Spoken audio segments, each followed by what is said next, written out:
from Labor. And someone brought up work choices. You could also bring up the Patrick's, which is when, I mean, this is probably way too niche, isn't it, for most Americans? I don't know what it is, so you tell me. So the Patrick's in 1998,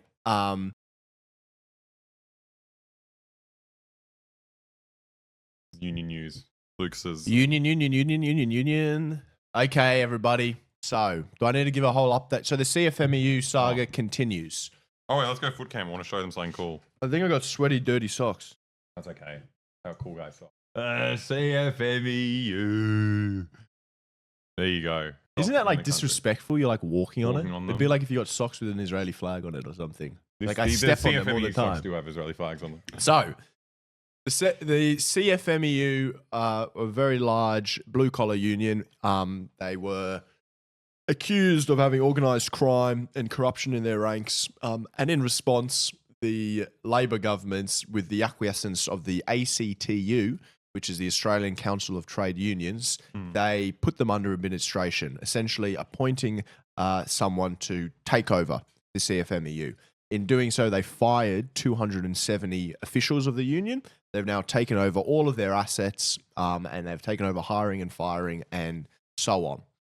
Most unions haven't really said anything about it. There's been a few condemnations. Other unions are clamping down internally on their own union that wants to come out and support this. They're clamping down on that.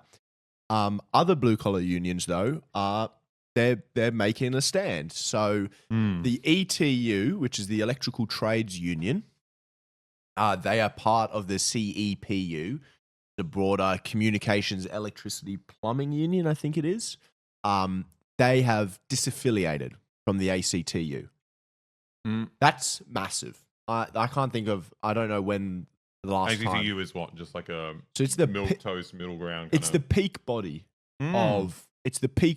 of unions. And the interesting thing, it's interesting because so the ACTU used to be known as the it used to actually be like, well, the more communists and the socialist unions had a lot of influence, and the big right-wing unions refused to join the ACTU. So the AWU and the SDA, they didn't want to be in the ACTU because they thought it was all a bunch of commies. They eventually joined, and post-Accords, the ACTU has just been the collaborationists, go along with Labor. We can get the best deals by having a friendly government give us stuff. They have gone along, like I said, they've acquiesced with this anti-CFMEU bill, and the ETU have pulled out. They've pulled out, they've disaffiliated from it. What? Unions love to add more red tape to business and keep the 4-year apprenticeship scam going. This guy's just an idiot. He doesn't deserve a response. Oh, yeah. I don't know if he's joking or not. I think he's joking. Yeah, he's probably joking. But yeah, so the ETU have pulled out. I think there's talks that they want to do an alternative peak body just for the blue collar ones. They've got a meeting with the MUA and other unions, and I just think it's like it's all happening at the very top level. That like the officials are annoyed about this, and they've got backing by their members, but it's just like it's got to be the response to this has to be broader, and there has to be pressure on the other unions to come along with this and do to also disaffiliate not just from the ACTU but from the Labor Party. The Labor Party is constant. Yeah, the Labor Party are always the ones that do these stabs in the back, and it's like the union movement is not able to respond when it comes from Labor. And I think last time I was going on an anti-Labor rant, I said everything that happens against unions always comes from Labor. And someone brought up work choices. You could also bring up the Patrick's, which is when, I mean, this is probably way too niche, isn't it, for most Americans? I don't know what it is, so you tell me. So the Patrick's in 1998, the Patrick's, which is a big stevedoring company, they run like the ports and stuff, they did a lockout. They did a lockout, and they fired half their workforce. They brought in scab labor, and they replaced them. And there was a picket and a strike going for ages. And the idea was, I think they got like the entire, they wanted to completely replace the unionized workforce with scab labor. And this was done by Howard and stuff. However, when the Conservatives do it, The response is the unions, they circle their wagons and they come out and they fight it. There was a massive activist pushback to the Patricks in which the CFMEU came out and helped them. And you had teachers coming out and helping them. And you had all these activist networks that came to fight that. When work choices happened, which was again Howard in 2005, I think he did it. They wanted to completely upend the industrial relations system to bring in individual contracts as opposed to the collectively negotiated ones and the awards which Australia has. Completely make it individualize it. Like, don't exist then. The unions can barely exist. And they wanted to make strikes illegal. They wanted to do all this stuff. This was in 2007, this work choices. Again, the response was the entire union movement got together and ran a massive campaign, Your Rights at Work, and they got it defeated. The Labor Party got voted in, and the Labor Party then passed this bill anyway. But when it comes from the Labor Party, when the attack comes from the Labor Party, it splinters and splits up the union movement, and they can't respond to it. It's coming from inside the tent. It's just like until unions manage to realize that the Labor Party is a dead end, we're already there's 11% of the workforce. Like, you don't realize your own power. You know, your power comes from withdrawing your labor, and instead your power is pleading with an electoral politics. Like, it's so strange. I think the depressing thing about this is I don't even know how much power the unions have anyway to resist this. Because we're nothing. The unions are nothing in this country. They're so small. They've got so little power. But they couldn't even do a symbolic gesture. Some unions are doing more than symbolic. They're pulling out their money, and the Labor Party needs their money. They're pulling it out from the ACTU. But it's just you don't have to go out on strike and deal with cops coming and arresting you and beating you up or anything like this. No one's asking you for a revolution in response to this. It's just do something. And the ACTU, as all this stuff was going on, they did not make a public statement. There was no public statement on it. They were sharing acrostic poems of what union stands for on their Instagram and talking about the right to disconnect, which got brought in. And the CFMEU was being put under control by a government-appointed bureaucrat. Yeah. It's disgraceful. It is actually insane. And it's depressing because, like, we always talk about, like, you know, this common trend around the Western world where, like, unions are getting smaller and smaller, weaker and weaker.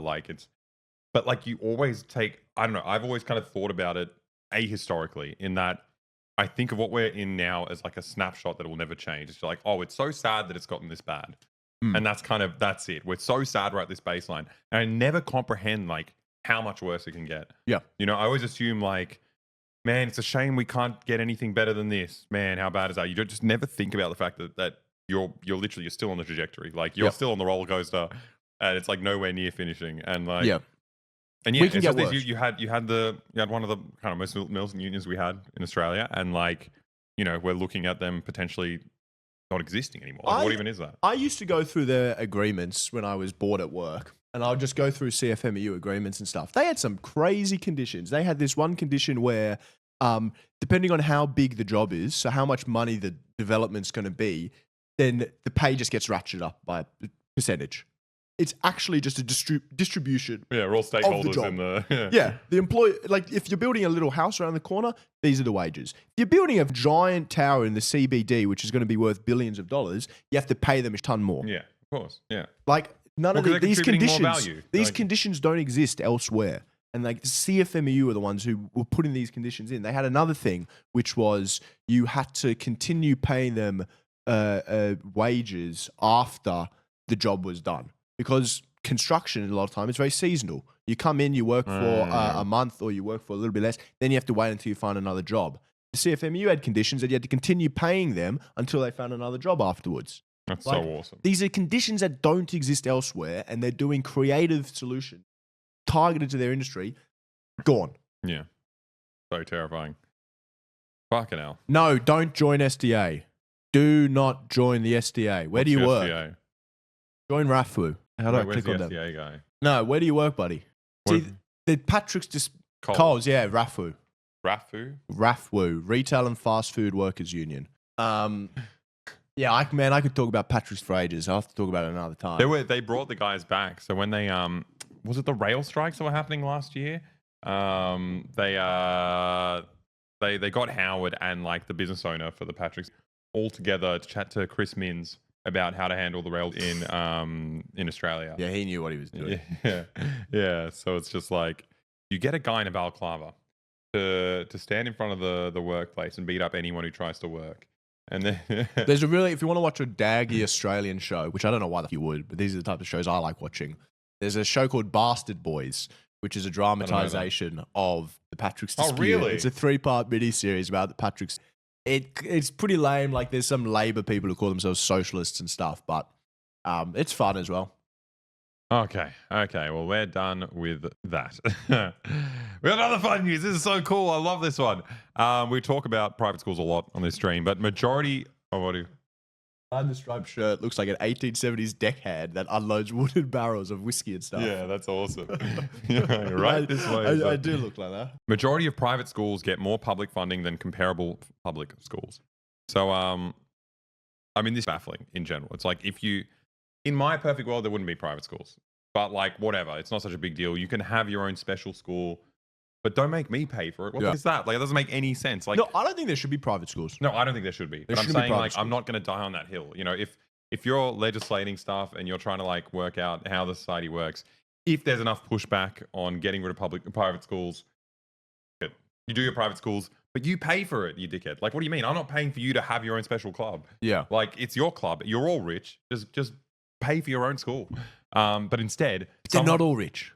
Oh, really? I think there's a lot of private schools which are like the middle class, religious. like the Catholic schools, like out west in areas, often like just in the poorer areas, people don't want to send their kids to and like they're not uber rich or anything like that. They're just like higher off in their area and they don't want to send it. And I think this is it's another.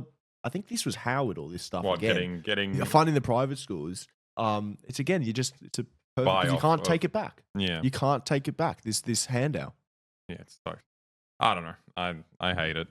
It just doesn't make sense that there are schools out there. Like I remember I used to congratulating myself. I spent a really long time, like 5 years, running this refugee program where we take refugees out on refugee teenagers and kids out on weekends to do fun activities and also like school camps in the holidays, take them out on like trips and all this stuff. Anyway, I remember one time I was picking up this one kid from like really far out West Sydney, like Shalby or something, like a place you've never heard. Shelbyville? Shalby. It wasn't Shalby though. It was another place. It was far out west. And the kid was like such a massive nerd. So I was having so much fun chatting to him. He was just about Shalby mentioned. Shalby mentioned, yeah, come to Shalby. It was so cute because he's like a 14-year-old kid, but he loved history. And I had such a great time chatting to him. We were just talking about history the whole time, and it was so invigorating. It's unique because I don't think like kids of that age really care about anything. So it was really sweet to see this kid being a nerd. And he's going into year 9, which is when you get to choose your electives. You can have 3 subjects that are of your own choice. And so I was like, "Oh, are you doing history next year?" And he's like, "Oh no." I'm like, "What do you mean?" He's like, "Oh, there's no history department at our school." Where did he go? I don't know, somewhere really far west. And they had one history teacher who left the job, and then since then they don't have a history department. So like, usually kids don't want to learn, and it's crazy to find a kid who wants to learn, who just doesn't have you just can't do it. There's not enough money. They can't bring someone in to do this job. Yeah. But this kid's family is paying taxes that they pay for a boathouse in an eastern suburb school. Yeah. How can anyone make that make any sense? Like, I feel like even the rich dickheads who are on the rowing team, they know that it makes 0 sense. Like, how no one can justify that. It's so crazy. It's so crazy. Like, no one should be paying for that. But okay, here's the article. Using school finance data, the AEU report, A Decade of Inequity, reveals in 2013, there were a total of 1,146 private schools, 45% of all private schools, receiving more combined Commonwealth and state government funding per student than comparable public schools. So it's not a private school then? Yeah. That's not a private school. Yeah. That's a publicly funded school. Yeah. the kids from out west should be able to take these boats whenever they want because they paid for them. Like I don't understand. Your rowing club going up and down a river all day. Fucking break the gates down and go in. And also pick this out of these kids. I'm sorry, I'm not a fan of bullying, but like you wear such stupid little uniforms, these stupid little sun hats. Like one thing to steal everyone's money, but the next thing is to look like an idiot while doing it. It's so offensive. No, I don't think these kids should. I take that back. But the thing as well is, so public schools are now having to rely more and more on contributions from parents. Because the public schools, you don't have to pay fees, but there often are school fees even for public schools, and they're different from school to school. And there's a lot of extracurricular stuff that all gets funded by the parents. So like on a sports day, if you're playing hockey, then the school asks you, can you do $200 for this term or something like that. If you go on excursions, there's little payments. Those the amounts of money for that extracurricular stuff at public schools is going up massively. Yeah, it's hugely going up. The amount of money that people going to public schools are paying is increasing. Teachers are spending their own money buying school supplies for their classes, buying pencils for their classes, buying paper for their classes because the schools don't have money. And these rich parents are getting their rowing club subsidized. It's absolutely insane. Look at the funding. The funding gaps between students are as large as $7,282 per student. So like an average private school student is getting $7,282 more tax dollars than an equivalent public school student. Why? I don't understand. I don't understand what the purpose is. Why do they deserve this? It's a bribe. It's a rort. It's the capital gains tax thing as well. Yeah, you do this. You give it to the. I mean, the Libs do it, knowing that it's a wedge, which Labor can't touch. Because if Labor people are private school kids as well.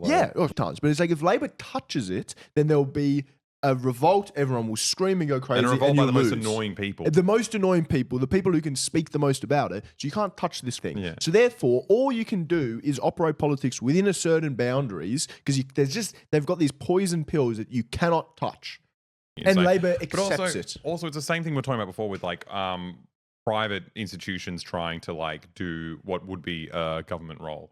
Yeah. It's like they're not even good at it. No. Like private schools don't score that high in these tests. No. Like public schools, they score very high at sexual assault and all those types of tests. Well, that's obviously there's tests for that type of thing. Yeah, exactly. But they're not even that good at teaching people. What they're good at is creating what is it called, like patronage networks. Yeah, that's what they do. If you're a rich kid and you make friends with another rich kid, chances are his dad's going to give you a job. You're going to have a merger with this other kid, and it's all going to keep like rolling. Yeah, and that's their one function. I have no reason to pay for that. Yeah, no. Why am I paying for that? I think your dad should be in jail. Well, I guess if they're going, if they're going into government, if they're going in a high position, so maybe that is a public good. These are the next politicians. Oh, true. So we should pay for their training. Yeah. It's like how like the courtesans train the prince, the heir, and stuff. We all need to pitch in and make sure this is working because they'll be our leaders one day. Yeah. We need to make sure they're for our former leaders. I need to make sure my leaders can row as much as they want. Because if they get into power and they haven't rowed enough and they're still looking to row, I'll be laughing stock at APEC or whatever. Oh. When they go speak at the UN, they won't have any anecdotes. I hate this as well. I don't know what like the woke way to talk about this is, but I hate gender divided schools. Oh yeah, they're so bad. I don't understand. They just stunt you. There's no place in like a human's upbringing where they're completely isolated by gender. It's like it's an imagined weird community, and you become stunted. Like, I don't know. You should be able to interact with everyone. It's meant to train you for being in the real world. Well, on that, where everyone exists. I think people talk about we need private schools so parents have choice and stuff like that. I'm sure this isn't a controversial opinion for this audience. But it's like your parents should not be allowed to choose what your education is. School should be a respite from the family. The neuroses that your family and the way that they're trying to brainwash you to be conservative, have all these horrible views. Also brainwash you school should be a respite from that. But also, it's not like schools are particularly left wing. Like my family was very left wing, and I went to school and heard the opposite opinion. Like, that's the schools thing. is Like, where you get open up to new ideas. If you're some bigot, you shouldn't be like, oh, I want my kid to go to an Opus Dei school Yeah. where they have to go and do mystical rituals but again, and if go you to want, if you want church to do every that, day. at the end of the day, I don't give a shit I about do, what you 'cause teach it's your kid. antisocial I just don't want person. to pay for it. No, but you shouldn't be allowed to do that. You can be antisocial. Children shouldn't be allowed to be abused like that. I think the state should go in and rescue them. I think you can be as antisocial as you want. I don't care. No. Because in a normally functioning world, a kid comes out of this Opus Dei school, goes into a place where that isn't filled with other private school kids because it's an equitable system, and they get laughed at. Because they believe that Jesus, I don't know. I want to save that kid from being laughed at. Oh, though. okay, I want to yeah. save this person from having to be laughed at. Okay.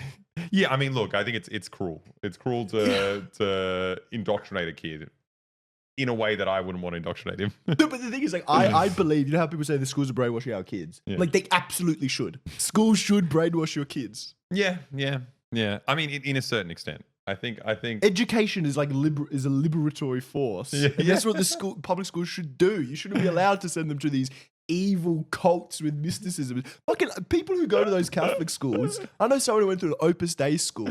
They had to go on excursions in which they drove to like Mary Saint place. The whole time driving on the bus, they were doing Hail Marys. They were doing Hail Marys for 6 hours. Did the bus crash? No, it didn't. Well, no one should have to do I think that. those Hail Marys are pretty Kids useful. should not be allowed. That's child abuse. Also, the amount of sexual assault that happens in these religious, Yes. Whenever you let a religious person have access to kids, you're rolling the dice there. You know, that's we're gonna finish streaming soon. Well, let's just. We're gonna finish streaming soon. We've done games. news and ranting the whole time. I can't even play games because I got my family coming over tonight. I got to clean the No, we just play a little bit of the GeoGuessr stuff. the time Just guesser. for like We've gotta be another half an hour. I can't. I got to clean the. They're coming at like 4:30. Oh, okay. Well, I then gotta let's go on to time guesser right now. I got to clean the house. Wait, let's just see your last news article. Okay,